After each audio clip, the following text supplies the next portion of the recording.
Impermanence. Facing death. Knowing and realizing this, shouldn't we listen to Rinpoche when he says, planning for the future is like going fishing in a dry gulch. Nothing ever works out as you wanted, so give up all your schemes and ambitions. If you have to think about something, make it the uncertainty of the hour of your death. For Tibetans, the main festival of the year is the New Year, which is like Christmas, Easter, Thanksgiving, and your birthday, all rolled into one. Patrul Rinpoche was a great master whose life was full of eccentric episodes that would bring the teachings to life. Instead of celebrating New Year's Day and wishing people a Happy New Year like everyone else, Patrul Rinpoche used to weep.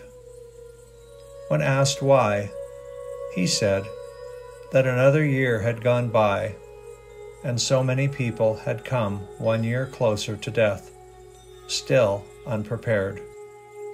Think of what must have happened to nearly all of us one day or the other.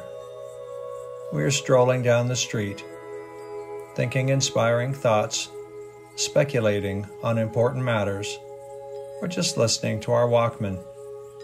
A car suddenly races by and almost runs us over.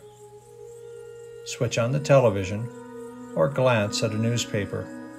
You will see death everywhere. Yet did the victims of those plane crashes and car accidents expect to die? They took life for granted, as we do.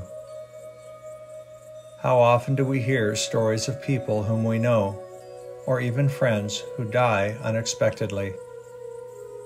We don't even have to be ill to die. Our bodies can suddenly break down and go out of order, just like our cars.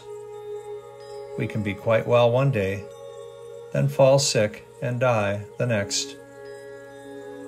Milarepa sang, "When you are strong and healthy, you never think of sickness coming, but it descends with sudden force like a stroke of lightning.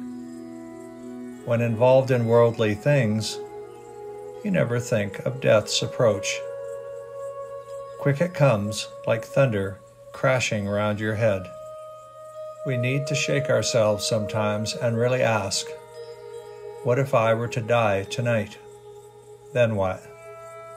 We do not know whether we will wake up tomorrow or where.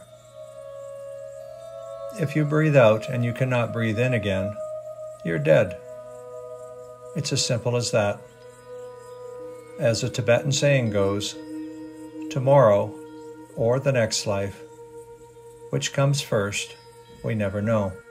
Some of the renowned contemplative masters of Tibet, when they went to bed at night, would empty their cups and leave them upside down by their bedside.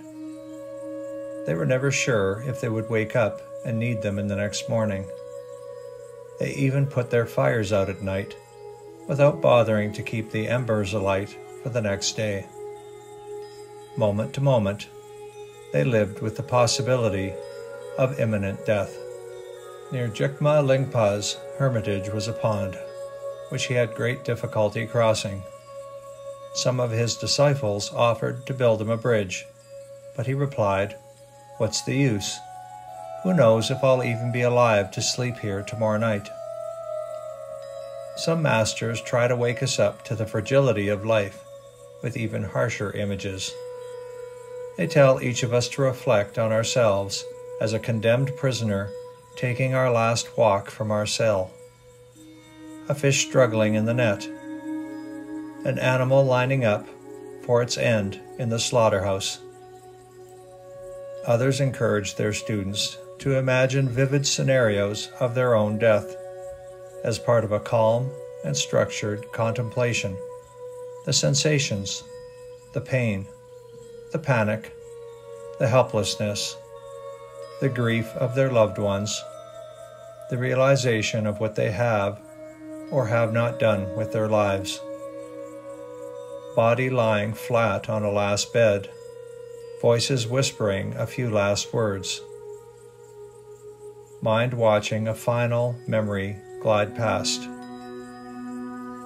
When will that drama come for you?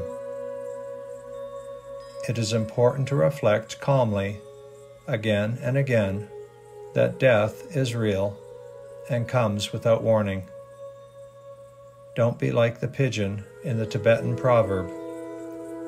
He spends all night fussing about, making his bed, and dawn comes up before he even had a time to go to sleep. As an important 12th century master, Drakpa Gulston, said, human beings spend all their lives preparing, only to meet the next life unprepared.